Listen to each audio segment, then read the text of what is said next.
Amen. Amen. Que le Seigneur soit béni. Donc, bonsoir tout le monde.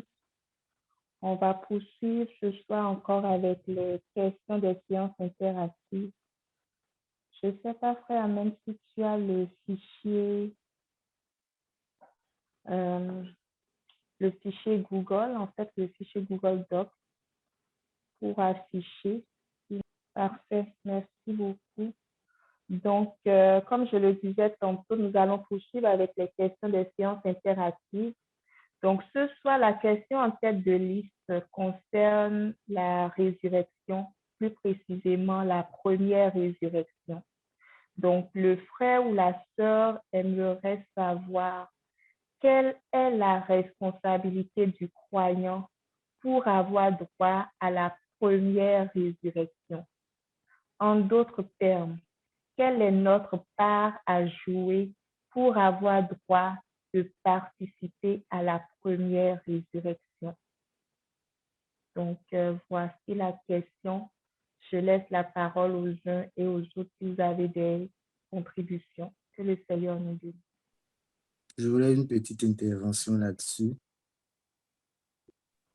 Amen.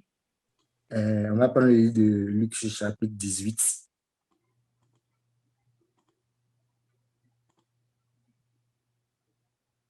À partir du verset 18.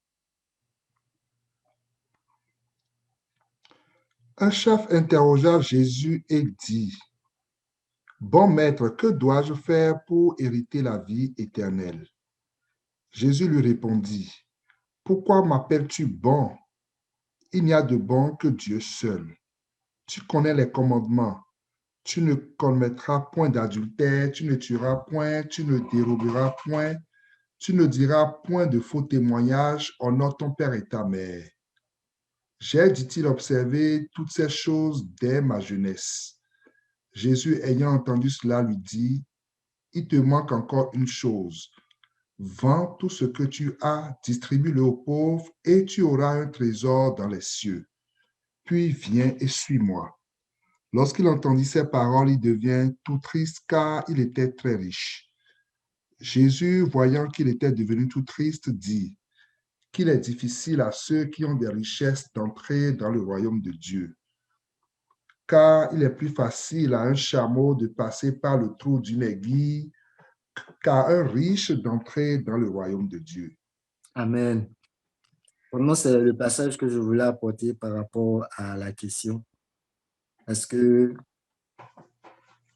je pense que la seule chose, la responsabilité qu'a le chrétien pour pouvoir entrer dans la nouvelle Jérusalem et participer à la première résurrection, c'est de comprendre que, comme ce jeune-là, il y a plusieurs choses qui peuvent sembler justes à nos yeux. Quand il a abordé le Seigneur Jésus, il est venu tout confiant. J'ai fait ceci, j'ai appliqué telle parole, j'ai appliqué telle chose depuis ma jeunesse. Il dit, j'ai, dit-il, observé toutes ces choses dès ma jeunesse. Jésus lui a dit, il te manque une seule chose. Vends tout ce que tu as, distribue-le aux pauvres et tu auras un trésor dans les cieux. Ce que le Seigneur vraiment nous demande, c'est de vendre ce que nous avons. Vendre ce que nous avons, ce n'est pas de vendre nos habits, ce n'est pas de vendre ce que on a à la maison, mais c'est vraiment de nous dépouiller de tout ce qui vraiment nous est cher afin de nous consacrer à lui. Quand on prend Romains le chapitre 12, le verset 1,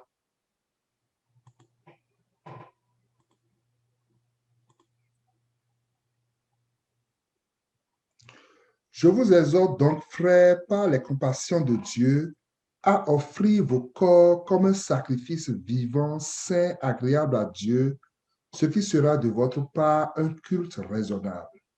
Donc, quand on lit ce passage-là, on se rend compte que Dieu nous demande vraiment une vie de consécration. Une vie de consécration qui nous permet de livrer tout notre être à Dieu, de livrer tout ce qui nous est cher en fait au Seigneur, de nous donner entièrement. Et la seule chose qui est la plus chère pour nous, c'est notre propre vie. Plus on va se consacrer au Seigneur, plus le Seigneur va se révéler à nous et va nous permettre de pouvoir comprendre quels sont les éléments de notre vie qu'on doit vendre. Il dit à l'église de Laodicée que tu penses que tu as de l'or pur. Il faut jeter ton or et viens acheter de l'or pur de moi. Donc, tout ce qui est comme pour nous or pur, tout ce qui est comme pour nous chose qui vraiment est importante à nos yeux là, nous devons vraiment nous éloigner de cela et vraiment nous attacher au Seigneur. C'est notre consécration vis-à-vis de Dieu qui va nous permettre de participer à la première résurrection. Tant qu'on n'a pas encore atteint ce niveau de consécration-là, qui nous permet de pouvoir trouver en Christ notre tout, qu'il est vraiment l'essentiel pour nous. Tant qu'on n'a pas trouvé cet élément-là en Christ, vraiment, il y a matière à réfléchir sur notre vie et notre capacité de pouvoir participer en fait à la première résurrection. Il a dit à cet homme d'aller vendre. Aller vendre, c'est se débarrasser, c'est aller donner, c'est abandonner en fait. Et vraiment venir et de le suivre. C'est à ce titre-là qu'il disait qu'il n'y a personne qui, s'il a abandonné son père, il a abandonné sa mère, il a abandonné tout ce qu'il a pu abandonner, qui vient en Christ, il n'aura pas ces choses au centuple. C'est de ne plus se soucier en fait des choses de la vie, mais de soucier des choses du royaume, de se consacrer totalement au Seigneur. C'est vraiment la petite contribution que je voulais apporter sur cette question-là. Vraiment, il faut une longueur de consécration de notre part. Vraiment arriver à un certain niveau où on peut dire, comme l'apôtre Paul, que Christ est tout pour moi, la mort m'est inquiète. Que le Seigneur nous bénisse. Amen. Amen. Amen. Que le Seigneur nous bénisse.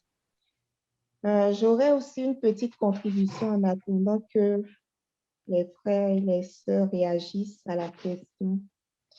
Donc, en fait, la question, c'est de savoir la part du croyant pour avoir droit à la première résurrection. Donc, d'abord, la première résurrection, c'est la résurrection des prémices.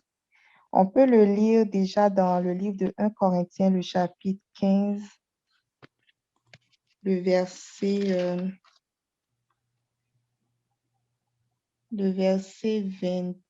22, du verset 22 au verset 23, s'il te plaît, frère.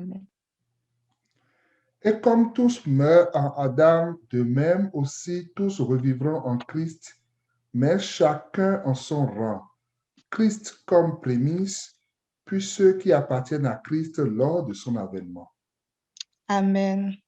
Donc là, on parle vraiment d'une résurrection, mais chacun en son rang. Et lorsqu'on parle de la première résurrection, c'est vraiment ceux qui prennent part à la résurrection de Christ. Donc, on parle encore de la résurrection des vainqueurs. On parle encore des vainqueurs, on parle des prémices, en fait. Et je voulais qu'on regarde un peu les caractéristiques des prémices dans le livre d'Apocalypse, le chapitre 14,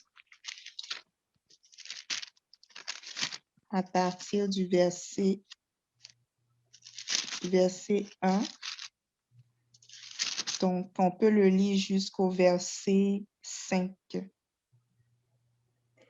Je regardai et voici l'agneau se tenait sur la montagne de Sion et avec lui 144 000 personnes qui avaient son nom et le nom de son Père écrit sur leur front.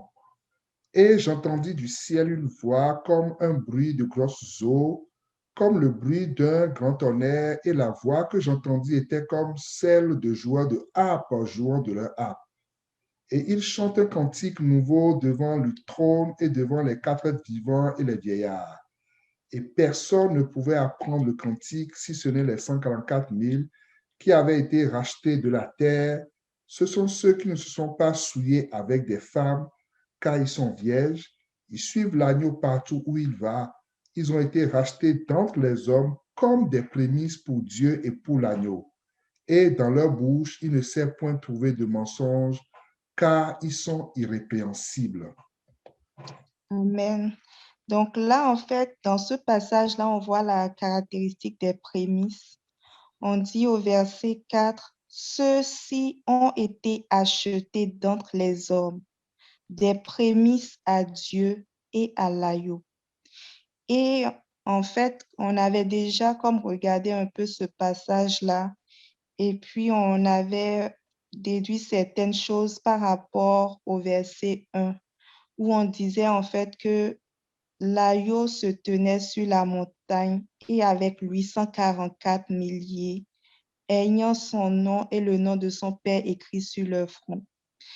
Et en fait, le fait que l'agneau se tienne avec certaines personnes, ces personnes dont on parle, donc, c'est-à-dire les 144 milliers, c'est parce qu'ils avaient le même caractère que l'agneau, en fait.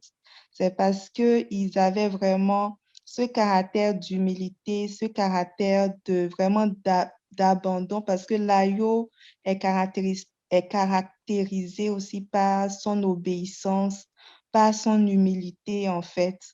Et ça, c'est vraiment des caractères que le Seigneur veut également voir en nous. Donc, ce caractère-là déjà passe par une vie de renoncement, en fait, comme le frère Alou vient de le dire.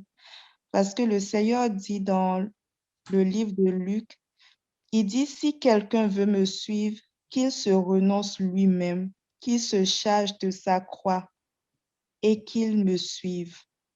Et on voit que ces 144 milliers-là, ils avaient aussi ce caractère-là.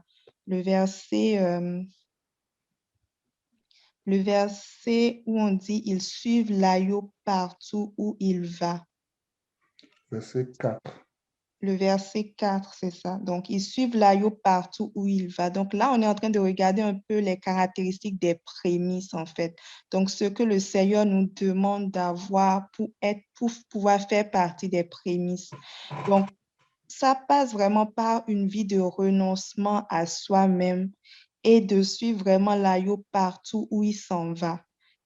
Et pour suivre l'agneau partout où il s'en va, là, ça prend vraiment l'obéissance, ça prend vraiment l'humilité. Donc, toutes ces caractéristiques qui ont trait à l'agneau, on peut le voir dans le livre de Philippiens, Philippiens, le chapitre 3.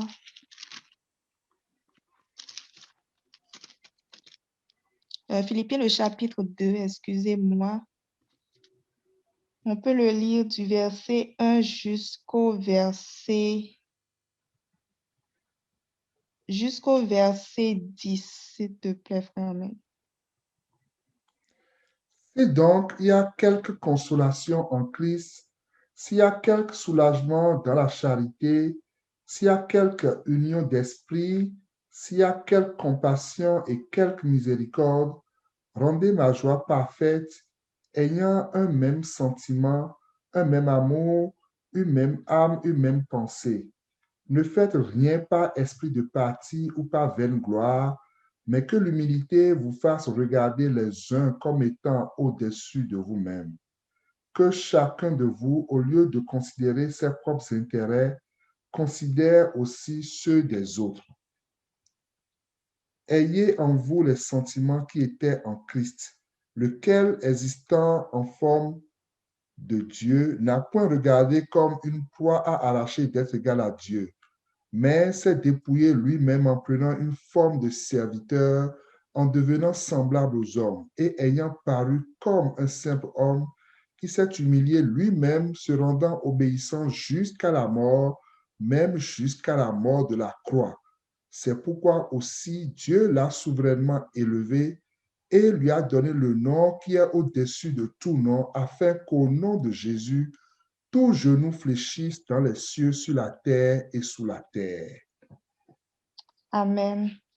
Donc, si on regarde un peu dans ce passage, on nous parle vraiment de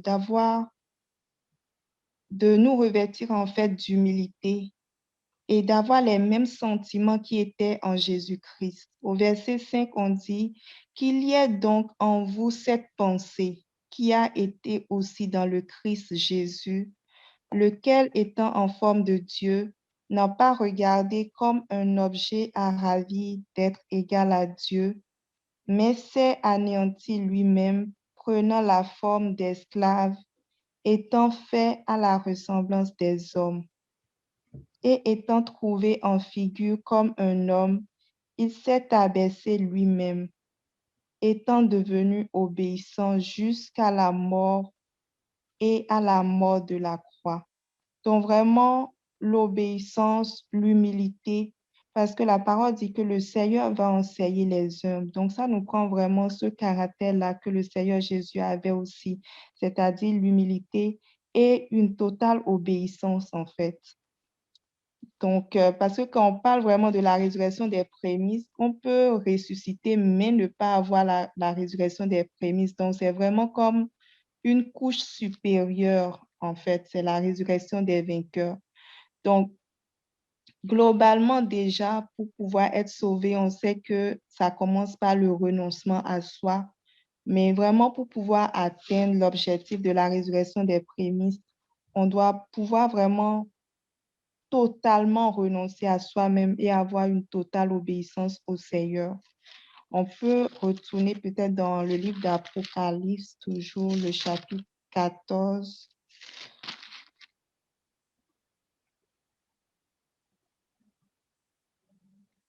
Donc, au verset 5, on dit, « Et il n'a pas été trouvé de mensonge dans leur bouche. Ils sont irréprochables. » Donc, ça prend vraiment une vie de consécration. Ça prend également aussi une vie d'attachement à la parole. Parce que le Seigneur déclare, la parole, c'est la vérité. La parole de Dieu, c'est la vérité.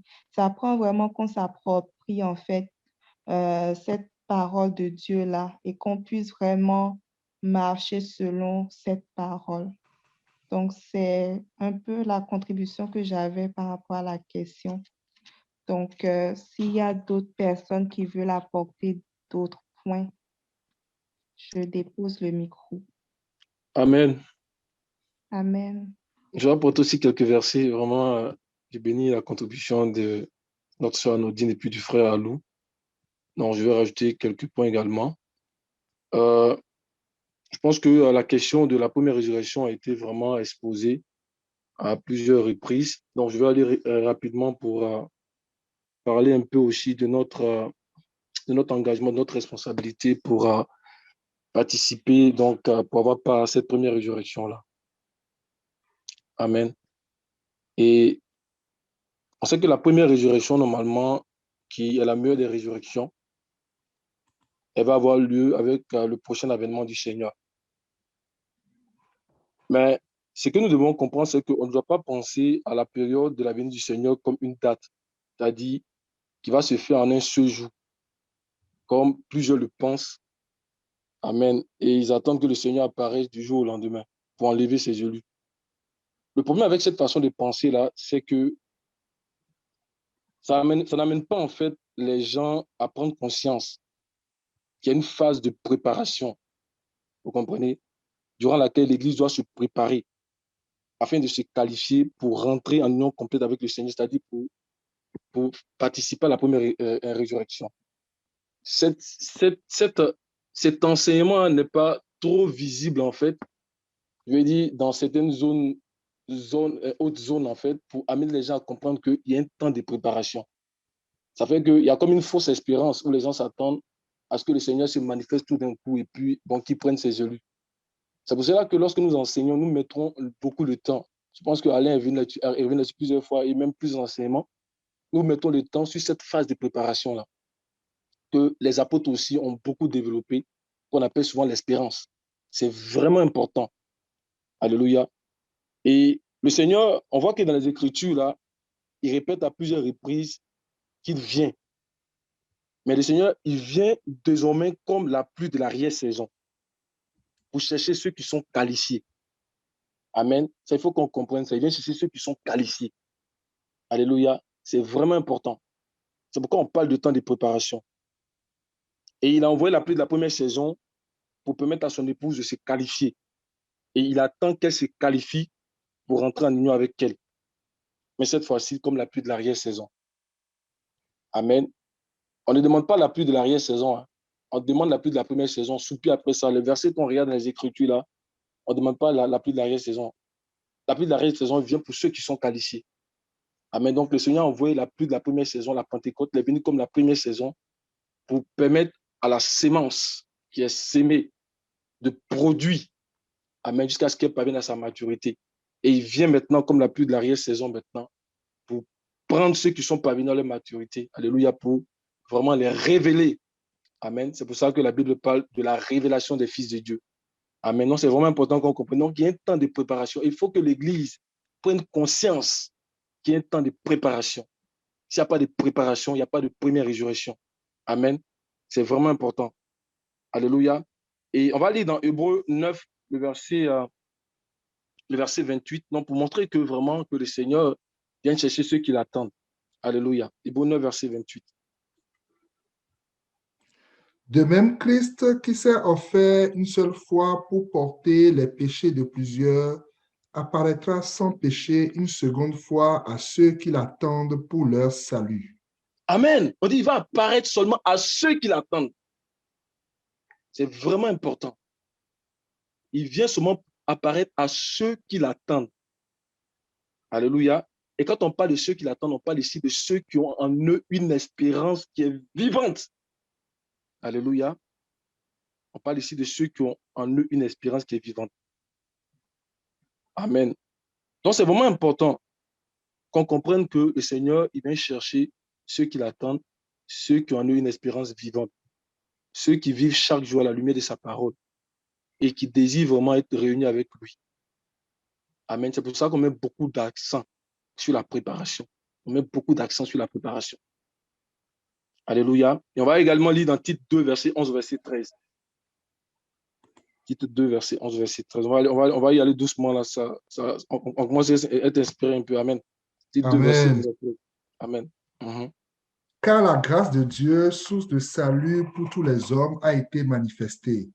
Elle nous enseigne à renoncer à l'impiété et aux convoitises mondaines et à vivre dans le siècle présent selon la sagesse, la justice et la piété, en attendant la bienheureuse espérance et la manifestation de la gloire du grand Dieu et de notre Sauveur Jésus-Christ.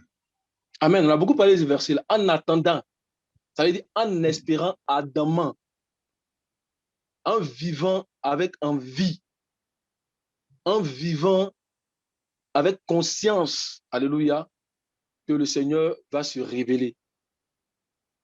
En vivant dans la conscience qu'il va se révéler. Alléluia, que le jour est proche. Amen. Et ça nous amène à avoir un mode de vie. Quand quelqu'un attend le Seigneur, quand quelqu'un attend la première résurrection, quand il soupire à la première résurrection, il fait comme Paul. Il dit, il oublie ce qui est derrière et il court vers le but. C'est une course afin de remporter le prix de la vocation céleste de Dieu en Jésus-Christ. Donc, il y a un mode de vie qui vient s'attacher à notre vie et qui montre qu'on a envie de rentrer dans la première résurrection. Alléluia. Amen. Et dans 1 Jean 3,3, 1 Jean 3,3, 1 Jean 3,3,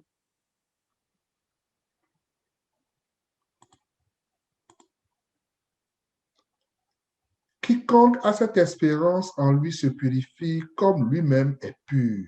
Amen. Donc, l'espérance, en fait, c'est notre désir d'être réunis avec le Seigneur lors de sa manifestation dans toute sa gloire dans les temps à venir. C'est ce désir qu'on a en nous là. On dit quiconque a ce désir se purifie comme lui-même est pur. Alléluia. Il a un mode de vie qui montre qu'il veut vraiment être uni avec le Seigneur. C'est pour ça qu'on dit qu'il va apparaître à ceux qui l'attendent. Il va apparaître au portier. Quand on lit dans Luc chapitre 12, on dit qu'il est prêt à ouvrir quand son maître va frapper. Parce qu'il vit à la lumière de la gloire qui va être révélée. Alléluia. C'est ainsi que lorsque Jean était sur l'île de Patmos, quand il a vu l'église glorifiée, il a dit quelque chose de cette église-là. On va aller regarder, Apocalypse chapitre 19, le verset 7. Apocalypse 19, verset 7.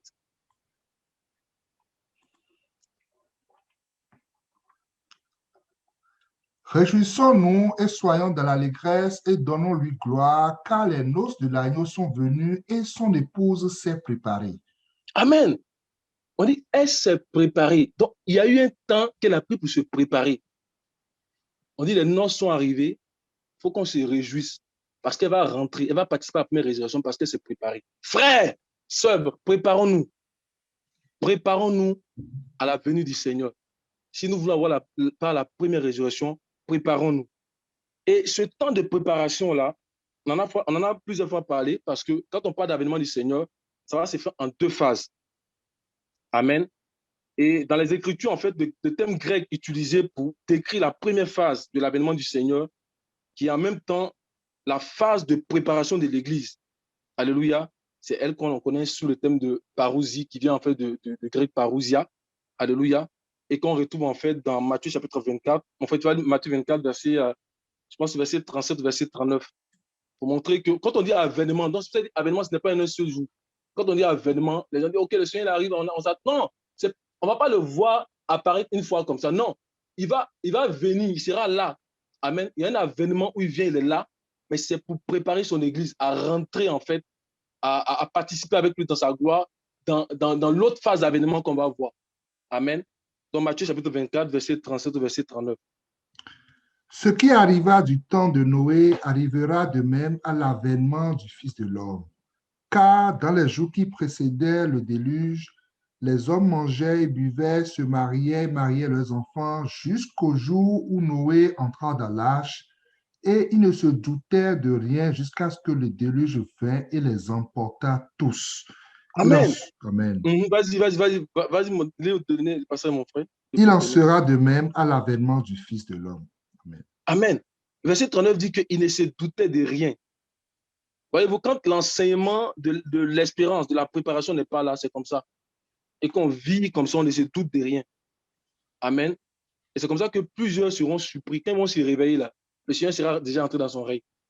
Mais pour nous qui sommes ici à l'église de Québec et qui écoutons, frère, ça ne sera pas ainsi pour nous parce qu'on va se préparer. Et le Seigneur nous aide. Alléluia. Donc, il va venir, il va entrer dans son règne, ils seront surpris parce qu'il est déjà entré dans son règne. Alléluia. Parce qu'ils se sont attachés, beaucoup s'attachent à une fausse espérance. Et la fausse espérance ne peut pas permettre à une personne de se préparer comme il se doit. Amen. On va maintenant relire le verset 37 et le verset 38. On va continuer. Ce qui arriva du temps de Noé arrivera de même à l'avènement du Fils de l'homme. Car dans les jours qui précédaient le déluge, les hommes mangeaient et buvaient et se mariaient leurs enfants jusqu'au jour où Noé entra dans l'arche. Amen. Et si vous regardez bien, en fait, l'avènement au verset 37, comme on a vu dans plusieurs autres enseignements, en fait, c'est parousia. Alléluia. C'est le mot parousia. Amen. Et au verset 38, nous sommes informés que cette période va se dérouler sur plusieurs jours. Et nous savons que les jours qui ont précédé le déluge, en fait, au temps de Noé, c'était sur plusieurs années. Donc, comprenons ici jour par plusieurs années. Et ça se démontre assez facilement. Alléluia. Et c'est ça qu'on va démontrer assez facilement. Donc, c'est sur plusieurs années. Ce sont des années de préparation. Amen. Et quand on a déjà vu ça dans un enseignement que j'ai donné un vendredi, quand on regarde en fait le Genèse chapitre 6, on voit que l'Éternel avait en fait arrêté un temps où il allait détruire toute chair de la surface de la terre. Amen. Il allait détruire toute chair qui vivait à la surface de la terre à cause de la méchanceté. Et lorsque le Seigneur a pris cette décision, il n'a pas exécuté son plan immédiatement. Mais on voit qu'il a pris le temps d'abord de communiquer et d'avertir ceux qui avaient soif de lui et qui marchaient selon ses voies. Il a pris notamment le temps de leur révéler les choses nécessaires à leur salut et notamment de leur révéler les dimensions de l'âge qu'ils devaient bâtir en fait pour leur salut. Alléluia. Il a pris le temps de leur révéler ça. Amen. En fait, tu vas lire Genèse chapitre 6, verset 3. Et Genèse chapitre 6, verset 3, il nous a dit qu'il faut qu'on relise ça d'une façon français courant parce que ce n'est pas bien compris en fait. Ici, le Seigneur dit qu'il donne 120 ans. Après ça, là, il va exterminer toute chair. Le français courant est vraiment clair. Mais mon frère, lis dans la version que tu as. Français courant. Alors le Seigneur se dit, je ne peux pas laisser les hommes profiter indéfiniment du souffle de vie que je leur ai donné. Ils ne sont après tout que des êtres mortels. Désormais, ils ne vivront plus de 120 ans. C'est ça. Il dit, désormais, ils ne vivront plus de 120 ans. Ça dit qu'il donne 120 ans après qu'il allait exterminer toute chair. Alléluia. Et tu as lu le verset 8 au verset 9. Mais dans cette décision-là, il y a des gens à l'époque, à qui le Seigneur a fait grâce. Et nous allons voir qu'est-ce qui a permis au Seigneur de faire grâce à ces personnes-là. Ça va être des éléments déjà qui vont venir comme nous donner en fait sur à quoi on doit s'attendre dans notre préparation. Si on veut vraiment que le Seigneur nous garde dans l'arche aussi. Alléluia. Verset 8 au verset 9. Mais Noé bénéficiait de la bienveillance du Seigneur. Voici l'histoire de Noé qui était père de 3 fils, Sem, Cham et Japheth. Seul parmi ses contemporains, Noé était un homme droit, fidèle à Dieu. Il vivait en communion avec Dieu. Amen. Dans ma version, il est dit, mais Noé trouva grâce aux yeux de l'Éternel. Verset 9, voici la postérité de Noé. Noé était un homme juste, la justice, et intègre dans son temps. Noé marchait avec Dieu. Alléluia. Noé marchait avec Dieu. 2 hommes peuvent-ils marcher ensemble s'ils ne sont pas d'accord? Alléluia. Ce qui nous rend d'accord avec le Seigneur, c'est sa parole. Amen. Donc, le verset 3, en fait, vient nous informer que l'Éternel, il a arrêté 120 ans pour exterminer toute chair de la surface de la terre. Donc, verset 8, il est dit que Noé a trouvé grâce aux yeux de Dieu. Pourquoi? Donc, le verset 9 vient répondre cela. Il est dit que Noé était un homme juste et intègre. Dans son temps, Noé marcha avec Dieu. Alléluia. Donc, voici, comme j'ai dit, des éléments qui viennent déjà nous donner quelques vues, en fait, pour nous permettre de nous préparer et connaître la première résurrection. Donc, la justice, l'intégrité. C'est pour cela que quand le Seigneur appelle Abraham, il dit, marche devant ma face et sois intègre. Donc, la justice, l'intégrité, marcher avec Dieu, ça veut dire obéir à sa parole, obéir à ses voies. Alléluia. Et on voit que Noé, il a pris donc 120 ans pour exercer son ministère. Amen. Afin, en fait, de pouvoir sauver quelques-uns de ses contemporains. Donc, les 120 ans, Noé n'est pas resté là les bras croisés. En même temps qu'il bâtissait l'arche, il prévenait, il avertissait les gens de son temps. Alléluia. Et c'est pour cela que l'apôtre Pierre dit, mon frère, tu vas le lire dans 2 Pierre chapitre 2, verset 1, verset 5.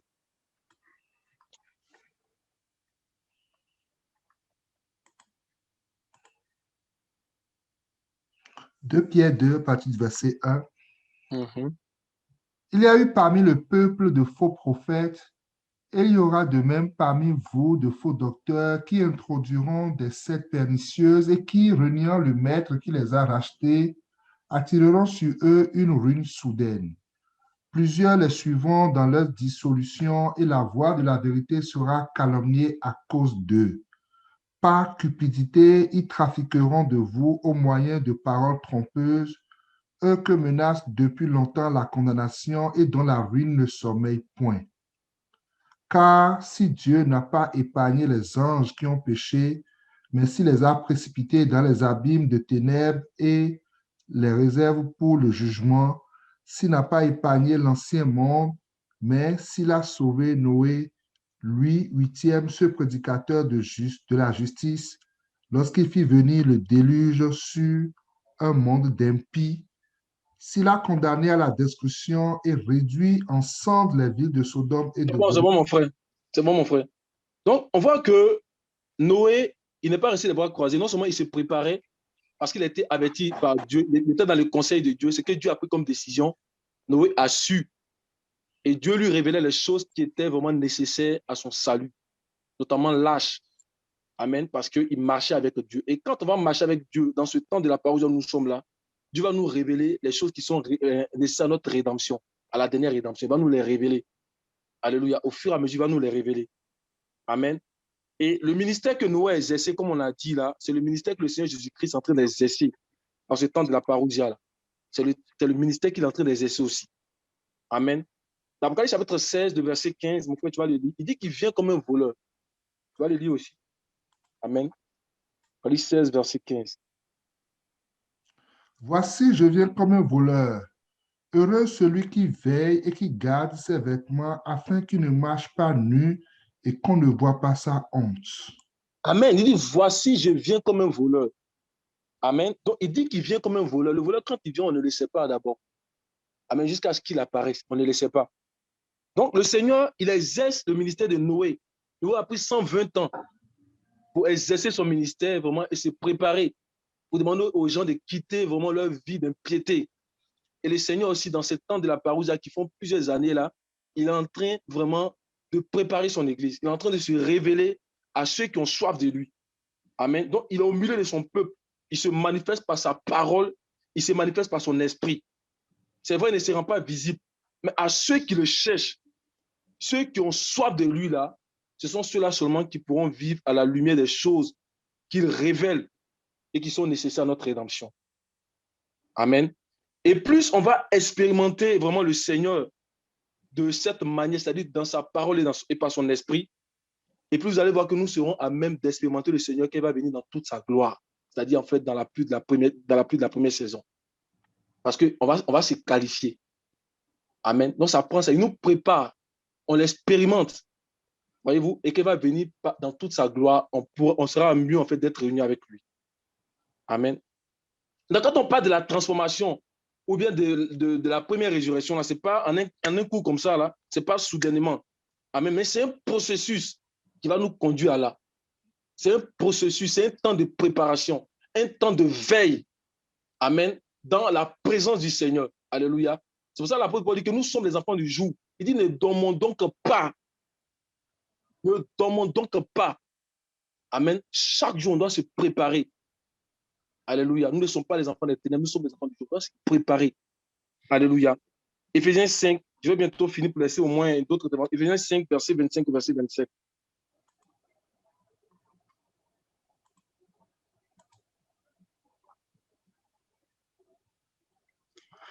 Marie, aimez vos femmes comme Christ a aimé l'Église et s'est livré lui-même pour elle, afin de la sanctifier par la parole après l'avoir purifiée par le baptême d'eau, afin de faire paraître devant lui cette Église glorieuse, sans tache, ni ride, ni rien de semblable, mais sainte et irrépréhensible. Amen. Donc on dit qu'il a sanctifié par la parole. C'est pour ça que Jean la voit dans l'Apocalypse, elle est prête. Il a sanctifié par la parole. Après l'avoir purifié par l'eau des baptêmes, il a sanctifié. Donc c'est un processus. Il dit, vous êtes purs à cause de la parole que je vous ai annoncée. Mais il dit, demeurez. Donc il a sanctifié par la parole prophétique. Amen. Il a sanctifié chaque jour. Elle vit à la gloire de la lumière qui doit être révélée. Et sa lumière devient grande.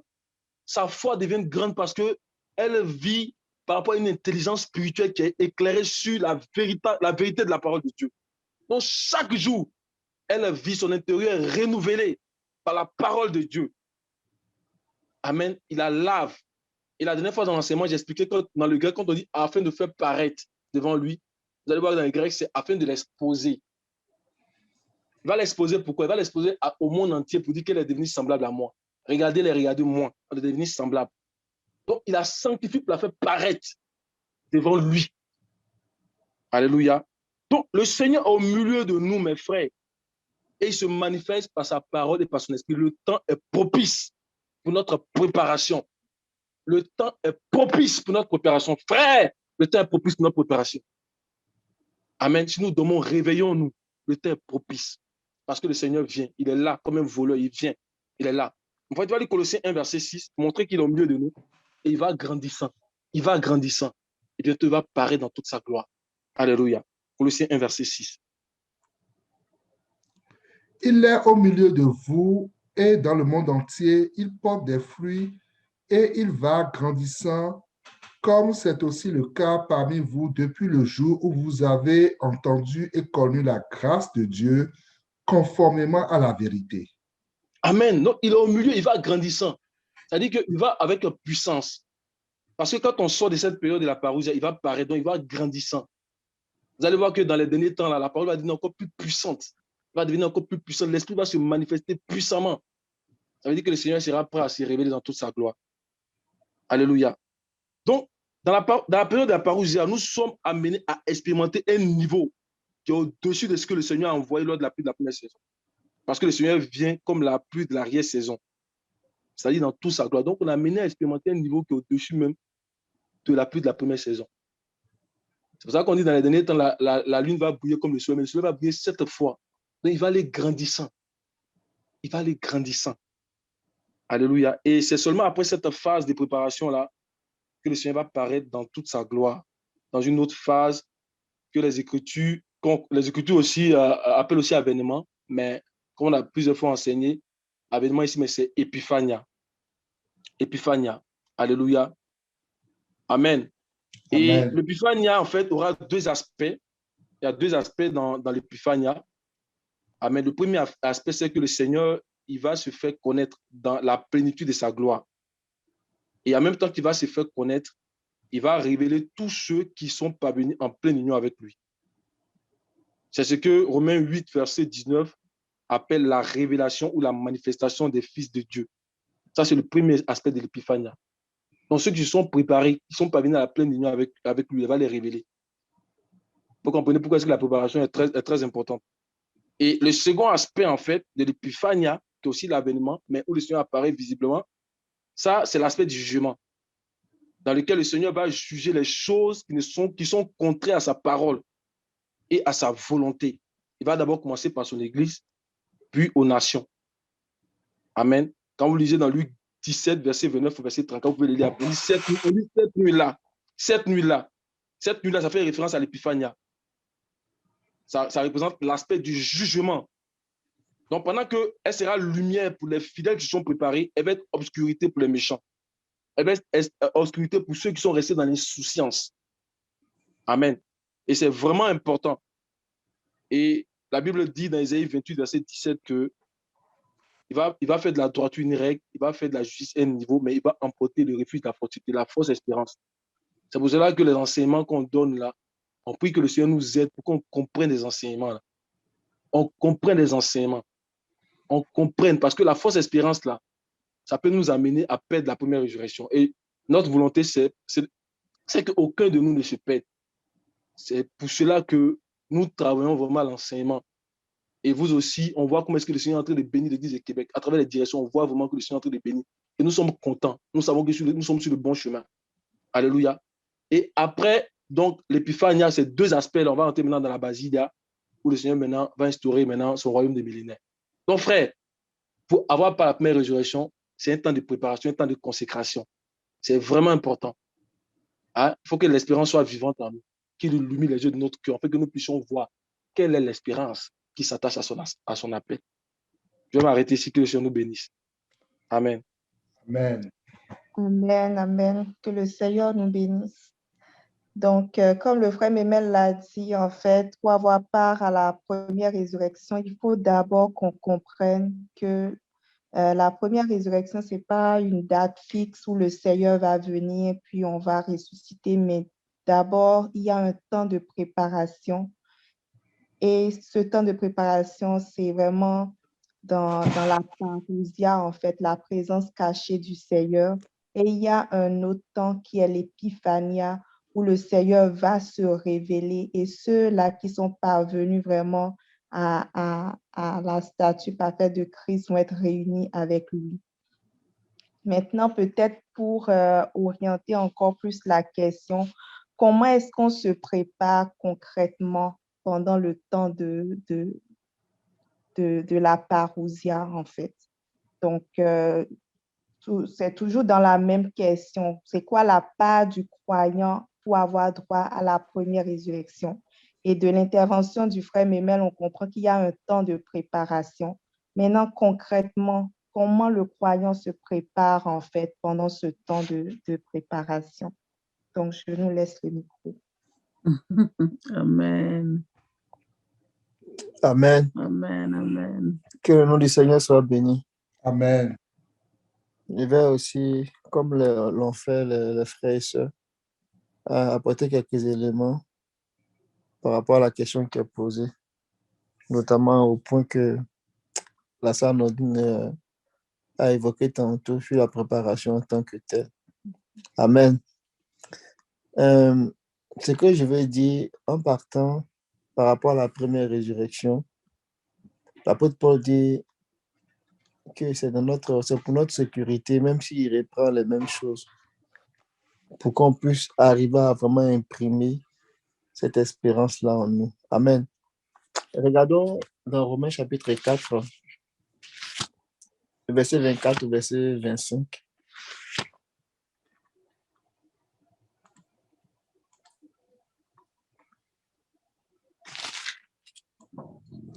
C'est encore à cause de nous, À qui cela sera imputé? À nous qui croyons en celui qui a ressuscité des morts, Jésus notre Seigneur, lequel a été livré pour nos offenses et est ressuscité pour notre justification.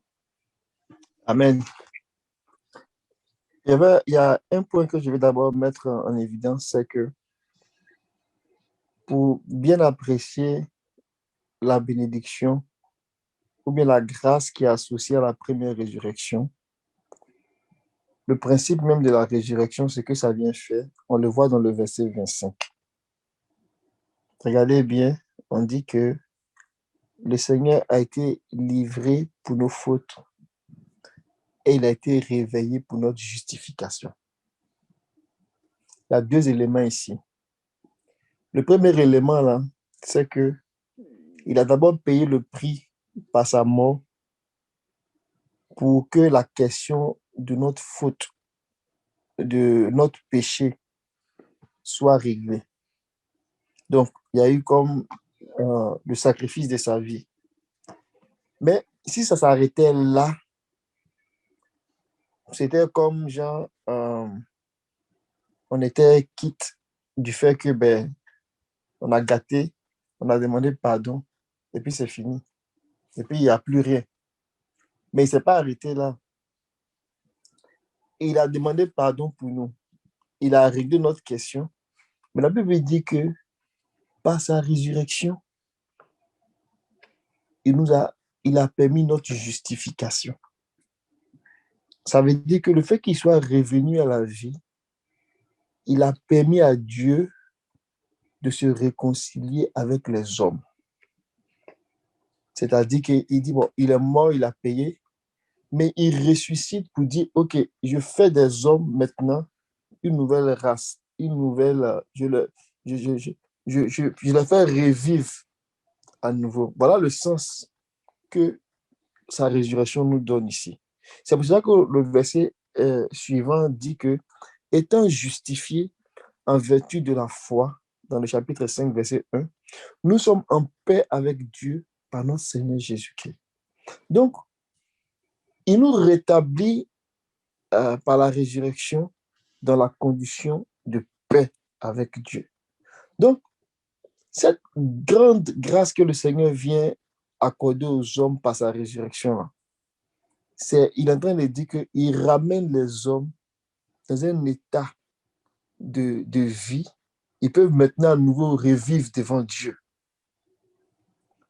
Maintenant, c'est du lot de ceux qui revivent devant Dieu là. Dieu dit, je vais vous accorder encore une autre coudée. Et cette coudée que Dieu accorde à nouveau là, c'est de dire que vous n'allez pas seulement revivre, mais je vais vous donner la meilleure de la vie qui puisse exister, qui est ma vie moi-même. D'où un appel à un prix. Et il dit que ceux qui vont remporter ce prix-là, ceux qui vont se comporter d'une certaine manière, qui vont aller chercher ce prix-là, je vais leur donner la vie suprême. Je vais leur donner le couronnement même de la vie. C'est-à-dire même la substance même de la vie, là. Je vais leur accorder ça. Donc, on comprend par là que la première résurrection, ça va au-delà de la grâce. La première grâce, là, c'est que le Seigneur, par sa mort et sa résurrection, il nous rétablit dans la condition de paix, de réconciliation avec Dieu. Ça, c'est la grâce que sa mort et sa résurrection nous accordent et que nous acceptons et que nous saisissons par la foi. Maintenant, il va au-delà et il rajoute une autre grâce.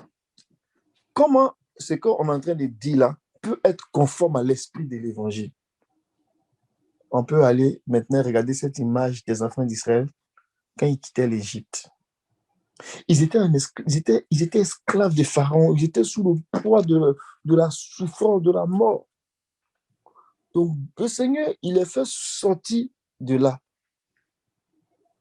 Mais quand il les fait sortir, il leur fait la promesse de leur donner un pays où coule le lait et le miel. C'est une promesse. On a vu de dire qu'il leur fait grâce. Mais au-delà de la grâce, là, il est dit que ceux qui vont vaincre, là, ils vont posséder le pays. Donc, on voit bien que le tout, ce n'était pas de sortir de l'Égypte. C'était de sortir de l'Égypte. Ça, c'était une victoire en soi. D'être libéré de l'oppression de Pharaon, c'était vraiment une grande victoire. Mais maintenant, après, il fallait garder la foi. Il fallait garder une certaine disposition de cœur pour pouvoir rentrer maintenant dans la promesse du pays, qui était, j'ai envie de dire, quelque chose de encore qui venait s'ajouter à la délivrance de l'Égypte. C'est pour cela que Moïse, même que les affaires sont là, on comprend, vous voyez qu'il n'est pas rentré dans le pays promis. Et il dit aux enfants d'Israël que c'est à cause de vous que je ne suis pas rentré. Tous ceux qui sont sortis, les hommes qui étaient on va dire qu'il y avait un âge de faire la guerre, les 600 000 hommes qui étaient sortis, qui étaient en âge de faire la guerre. Pourquoi on dit en âge de faire la guerre? C'est parce que ça prenait la guerre pour entrer dans le pays. Ceux-là, il n'y a que seulement 2 parmi ceux-là qui ont quitté l'Égypte, qui ont vu Ramsès, qui ont vu la galère de l'Égypte, qui ont traversé le désert et qui sont rentrés dans le pays, qui ont foulé le pied dans le pays. Là. Il y avait 2. C'était Josué et Caleb. Eux là, ce sont des exemples des gens, on va dire, ils ont comme connu la première résurrection de leur temps. Pour ne pas dire, ils ont comme remporté le prix de la vocation terrestre. Vous me comprenez? Donc, Dieu a appelé Israël de l'Égypte et il a fait la promesse de la vocation terrestre. Il dit, vous allez rentrer dans un pays. C'était la vocation terrestre. Et le prix qui était associé là, c'était de posséder la terre, la terre d'Israël, le prix de la vocation terrestre. C'est pour cela que quand ils devaient aller là-bas, ils sont rentrés dans le pays. Caleb a rappelé à Josué, il a dit non, il y a 45 ans, quand on était encore jeune, Moïse a dit que comme mes pieds ont foulé ce territoire-là, il va me donner telle portion, telle portion, telle portion. Donc, il a gardé la foi jusqu'à ce qu'il puisse avoir le prix de la vocation terrestre. Quand on parle de l'Église de l'Ancien Testament, cette réalité-là, elle revient dans l'Église du Nouveau Testament. Et donc, le Seigneur, par sa mort et sa résurrection, il nous sauve et il nous met dans la condition de réconciliation avec Dieu. Mais il y a un appel qui est lancé pour qu'on traverse le désert. Pour qu'on traverse le désert et qu'on entre dans le pays. Et maintenant, pour aller dans le pays, pour aller maintenant pour nous qui sommes dans l'Église du Nouveau Testament, notre pays là, c'est le pays où coule le lait et le miel, comme pour Israël, mais il n'est plus terrestre, il est céleste. C'est pour ça que l'apôtre Paul dit que nous, là, ce n'est plus la terre qu'on cherche, mais c'est le ciel qu'on cherche. Il dit, notre mère, c'est la Jérusalem d'en haut. Et donc, la question qui est posée à nous, c'est comment on combat, comment on garde la foi que Josué et Caleb ont gardée, comment ils se sont comportés, comment ils ont fait, puis ils sont rentrés dans le pays. C'est la même réalité spirituelle dans laquelle aussi les vainqueurs de l'Église doivent s'inscrire pour pouvoir rentrer. Donc, concrètement, comment on fait là? Il y a les dispositions que les apôtres nous ont laissées. Donc, selon qu'on croise le témoignage, par exemple, de Jean, ou bien le témoignage de Pierre, ou bien le témoignage de Paul, ils vont nous exhorter à rentrer, mais vont l'emmener sous différents angles. Il y a peut-être donné 2 ou 3 angles, et puis je vais m'arrêter là. Amen. On a déjà vu cet angle-là, le témoignage de Jean. La sœur Andodine est revenue là-dessus à partir d'Apocalypse, Apocalypse 14, expliquer la vie des prémices. Donc, ce qui caractérise les prémices, ce qui caractérise les vainqueurs, comment ils se sont retrouvés sur la montagne de Sion. Et Jean, il a repris cet aspect-là. Regardons dans 1 Jean 2, le frère Memel avait lu ça tantôt. Et quand on parle de la première résurrection, là, c'est la résurrection qui consiste à devenir comme Christ, c'est-à-dire à avoir la même nature, la même configuration que Christ. Et regardons ça d'abord dans Jean, et puis on va voir l'apôtre Paul aussi va parler de ça. Regardons ce que Jean dit. Dans 1 Jean chapitre 2, non, chapitre 3, pardon. Si on lit le verset 2 au verset 3, 1 Jean chapitre 1 Jean chapitre 3, le verset 2 au verset 3. Bien-aimés, nous sommes maintenant enfants de Dieu, et ce que nous serons n'a pas encore été manifesté. Mais nous savons que lorsque cela sera manifesté, nous serons semblables à lui parce que nous le verrons tel qu'il est. Quiconque a cette espérance en lui se purifie comme lui-même est pur. Amen. Donc ici, il est en train de parler, ce qu'il est en train de dire ici, là, comment on sait qu'il est en train de parler de la première résurrection? La première résurrection, là, c'est de nous configurer à l'identique comme le Seigneur. Il dit de même qu'on a porté l'image du premier Adam, on portera aussi l'image du dernier Adam. Donc, revenir à la vie et nous configurer à l'image de Christ là. Devenir comme Christ dans sa mort et dans sa résurrection. Tout ce qui est un Christ là, devenir comme ça, c'est ça qui est la première résurrection. Donc, Dieu réserve ça, on va dire, au Josué et au Caleb du temps de l'Église. Et il dit que ce que nous sommes là n'a pas encore été manifesté, mais quand ça sera manifesté, nous serons semblables à lui parce que nous le verrons. Donc, il dit que si cette espérance-là, de le voir là, habite en nous, il faut qu'on se garde pur. Donc, l'esprit de pureté, vraiment l'esprit de pureté là, c'est une marque, ça caractérise des gens qui soupirent après la première résurrection. Ça veut dire que quelqu'un qui est chrétien puis qui joue, c'est-à-dire le péché, il pêche facilement. Ça veut dire qu'il n'a pas la crainte de Dieu. Il peut pécher facilement, puis ça ne lui fait rien, quoi. Il dit, oh, c'est pas grave, Dieu même me comprend, il sait qu'il est dans la chair. Cette disposition de cœur là, si on se comporte comme ça, on risque de mourir dans le désert. Or, ceux qui sont morts dans le désert, ils ne sont pas rentrés dans le pays. Où ils sont allés? Ils sont morts dans le désert. Il y a aussi un désert. Les Écritures ne nous disent pas clairement où est-ce qu'ils seront, mais on comprend par analogie que si tu meurs dans le désert, c'est que tu n'as pas vu le pays. Donc, ça parle pour nous aussi. Donc, si on quitte l'Égypte et puis on ne se comporte pas bien, on peut mourir dans le désert. C'est-à-dire, on ne va pas arriver là où Dieu veut qu'on arrive là. Donc, on aura une récompense associée à la récompense du désert, mais on n'aura pas la récompense du pays. C'est pour cela qu'il faut qu'on se garde pur. Pour que cette espérance à laquelle on soupire là, qu'on puisse rentrer là-dedans. Je vais m'arrêter là pour ce point-là. L'autre point, c'est une certaine disposition que nous devons avoir. Regardons par exemple le témoignage de Pierre par rapport à ça. Dans 2 Pierre, chapitre 3, 2 Pierre, chapitre 1. On va lire le verset 3.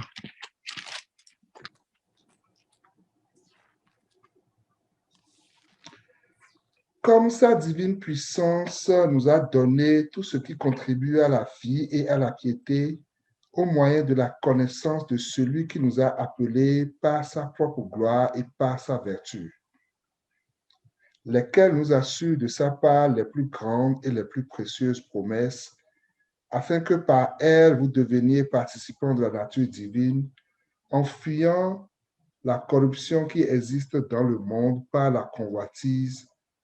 À cause de cela même, faites tous vos efforts pour joindre à la foi la vertu, à la vertu la science, à la science la tempérance, à la tempérance la patience, à la patience la piété. À la piété, l'amour fraternel la charité. Tu peux continuer jusqu'au verset 10. Car si ces choses sont en vous et ils sont avec abondance, elles ne vous laisseront point oisifs ni stériles, pour la connaissance de notre Seigneur Jésus-Christ, mais celui en qui ces choses ne sont point est aveugle. Il ne voit pas de loin et il a mis en oubli la purification de ses anciens péchés. C'est pourquoi, frères, appliquez-vous d'autant plus à affermir votre vocation et votre élection, car en faisant cela, vous ne broncherez jamais. Verset 11 pour conclure. C'est C'est ainsi, ainsi- en effet, Vas-y, s'il te plaît, mon frère. c'est ainsi, en effet, que l'entrée dans le royaume éternel de notre Seigneur et Sauveur Jésus-Christ vous sera pleinement accordée. Amen. Il y a vraiment beaucoup de choses à dire ici. Et ici, l'apôtre Pierre veut nous encourager dans une certaine attitude. Le verset 3 là dit que, il dit que Dieu a démontré, il a donné tout ce qui contribue à la vie et à la piété. C'est-à-dire que tout ce qui est nécessaire pour qu'on participe, pour que la vie s'exprime là, Dieu nous a donné ça. Au verset 4, il dit les plus grandes et les plus précieuses promesses là, Dieu a donné ça à l'Église afin qu'on puisse participer à la nature divine. Amen. Mais la nature divine, là, c'est ça qui donne la première résurrection. Donc, il dit, Dieu a mis tout en place pour que ça soit possible que nous puissions rentrer dans cette réalité-là. Et puis, il commence à citer. Il dit, c'est pour cela, efforcez-vous. Vous voyez? Il dit, efforcez-vous. Donc, il y a une attitude de cœur à avoir. On ne peut pas être nonchalant et puis les choses vont... Quand on dit, c'est un prix qui est associé à ça. Là où il y a prix, là, il y a effort. Là où il y a prix, il y a effort. Donc, il dit, et je m'en ai dit que le salut est payant par nos efforts ou bien par quoi que ce soit. Ce que j'ai en train de dire, la Bible dit que c'est gratuitement que nous avons été justifiés. Et c'est par le moyen de la grâce, par la foi que le Seigneur nous a justifiés. Donc, la grâce est venue parce que Dieu n'était pas obligé. Donc, dans son amour, là, il nous a fait grâce. Pour dire, OK, on remet le compteur à zéro, on se salue, on s'embrasse, on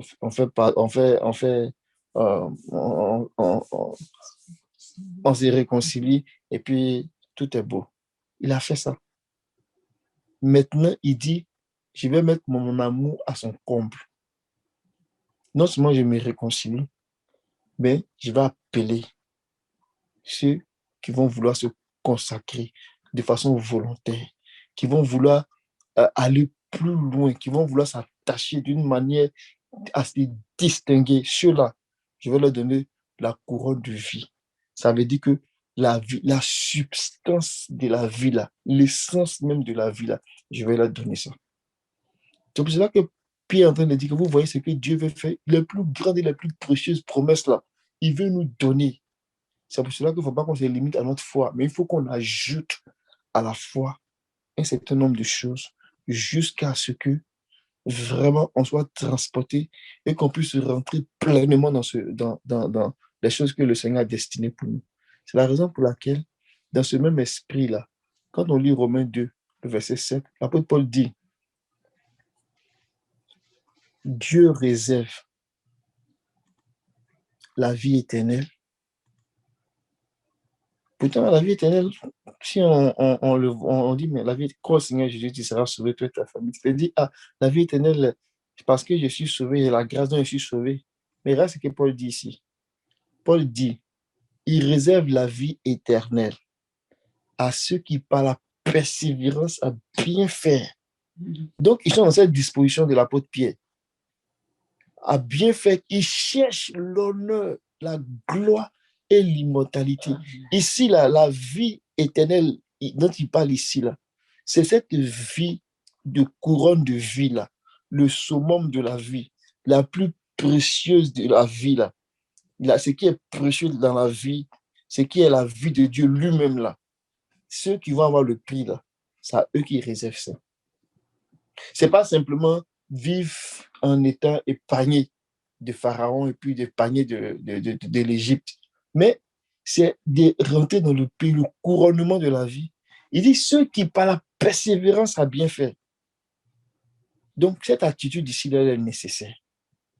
Et je vais terminer sur ce point du témoignage de Paul dans Philippiens chapitre 3. Parlons toujours de la première résurrection. Il a fait un très long exposé, mais je ne vais pas rentrer dans les détails. Je vais juste prendre un ou deux points pour montrer qu'est-ce que le Seigneur attend de cette vie des prémices, de cette vie des vainqueurs, de cette vie de ceux qui sont appelés à participer à la première résurrection. Philippiens 3. Que le Seigneur nous aide. Amen. Donnez-moi Philippiens 3, à partir du verset 10, mon frère. Afin de connaître Christ et la puissance de sa résurrection et la communion de ses souffrances en devenant conforme à lui dans sa mort, pour parvenir, si je puis, à la résurrection d'entre les morts. Ce n'est pas que j'ai déjà remporté le prix ou que j'ai déjà atteint la perfection, mais je cours pour tâcher de le saisir, puisque moi aussi j'ai été saisi par Jésus-Christ. Frère, je ne pense pas l'avoir saisi, mais je fais une chose, oubliant ce qui est en arrière, me portant vers ce qui est en avant. Je cours vers le but pour remporter le prix de la vocation céleste de Dieu en Jésus-Christ.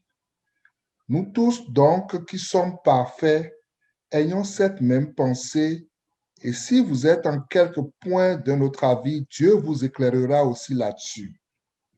Seulement, au point où nous sommes parvenus, marchons de même pas. Soyez tous mes imitateurs, frères, et portez les regards sur ceux qui marchent selon le modèle que vous avez en nous. Car il en est plusieurs qui marchent en ennemis de la croix de Christ. Je vous en ai souvent parlé et j'en parle maintenant encore en pleurant. Leur fin sera la perdition. Ils ont pour Dieu leur ventre, ils mettent leur gloire dans ce qui fait leur honte. Ils ne pensent qu'aux choses de la terre. Mais notre cité à nous est dans les cieux, d'où nous attendons aussi comme sauveur le Seigneur Jésus-Christ, qui transformera le corps de notre humiliation en le rendant semblable au corps de sa gloire par le pouvoir qu'il a de s'assujettir toutes choses. Amen. Amen. Donc ici, il y a beaucoup à dire, mais on voit que Paul, en disant ça, en expliquant ici, il parle même de la première résurrection. Et lui-même qui était un apôtre du Seigneur, qui a vu, qui a compris les grands mystères, il dit, je cours vers le but. Parce que là, il parle en train de parler du prix là. Il dit, je cours vers le but, je cours vers le prix de la vocation céleste. Donc, comparativement aux enfants d'Israël, on parlait du prix de la vocation terrestre. Mais là, il est en train de parler du prix de la vocation céleste. Donc, il dit qu'il est en train de courir pour aller dans le pays. Donc, il court pour aller. Mais dans cette course-là, au verset 10, là, il dit, il court parce qu'il veut expérimenter la puissance de la résurrection et la communion de ses souffrances. Pour faire quoi? Pour être configuré à lui dans sa mort. Mais ce qu'il est en train de dire là, c'est son désir. Il dit pour être configuré au verset 10. Mais cette configuration dont il est question ici, c'est ça qu'on retrouve au verset 21. Il dit qu'il transformera mon corps en le configurant à son corps glorieux par l'opération qu'il a de s'assujettir toutes choses. Donc, il va pour ce prix-là. Et c'est pour cela qu'il dit tous ceux qui n'ont pas encore compris qu'on doit aller pour ce prix-là, qu'ils ouvrent les yeux. Mais en tout cas, les gens qui sont matures, ils ont cette préoccupation-là. Et il le dit au verset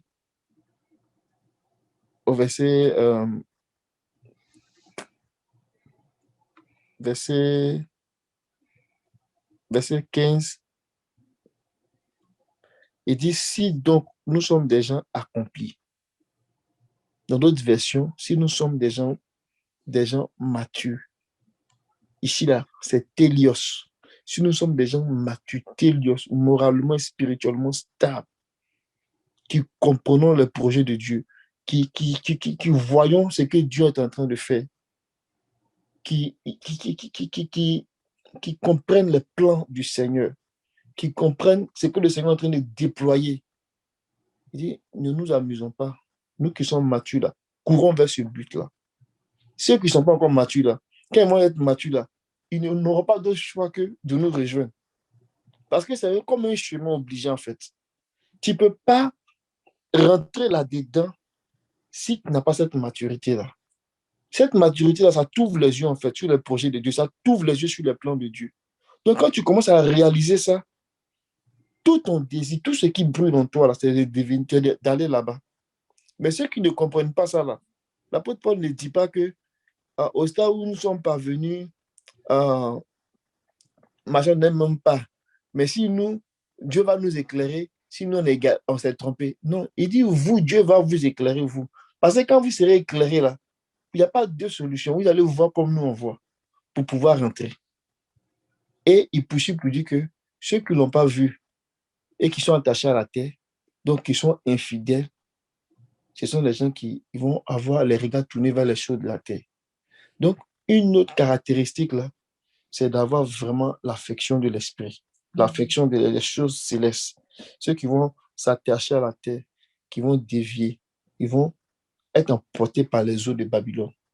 C'est pour ça que quand on parle de Babylone, ce n'est pas parce qu'on veut insulter quelqu'un ou on cherche la chicane. Les gens qui sont pris dans le piège de Babylone, là, leurs yeux ne peuvent pas s'ouvrir sur cette course-là. Ce n'est pas possible parce qu'ils sont préoccupés par les choses de la terre. Mais ceux qui ont les yeux ouverts sur cette course-là, ils voient les choses de Dieu, puis sont préoccupés par les choses célestes. Et l'esprit prophétique leur montre exactement le plan, les détails, les issues, les entrées de la maison. Et donc, ça vient les chercher. Et ils soupirent après ça. Mais celui qui ne voit pas ces choses, au contraire, même quand tu en parles, il trouve que tu parles trop. Ou bien il trouve que tu racontes n'importe quoi. Ou bien il trouve que ce n'est pas comme pour le commun des prédicateurs. Donc, ils vont dire, oh, cette affaire-là, ça nous distrait, on perd notre temps. Nous, on va aller vers ce que les gens ont l'habitude de dire. Et puis, ils attendent, ils disent qu'ils attendent le Seigneur, ils se préparent à la venue du Seigneur. Ils attendent une trompette qui va sonner. Mais la trompette, là, c'est le ministère de l'épée. Quand le Seigneur a dit à Josué, si tu veux rentrer dans le pays, là, il faut que tu prennes ton épée. Prends ton épée, là, c'est médite le livre de la loi jour et nuit. C'est alors que tu vas réussir. C'est le ministère de la parole prophétique, le ministère des deux anges qui gardaient le chemin de la vie, là. C'est leur ministère.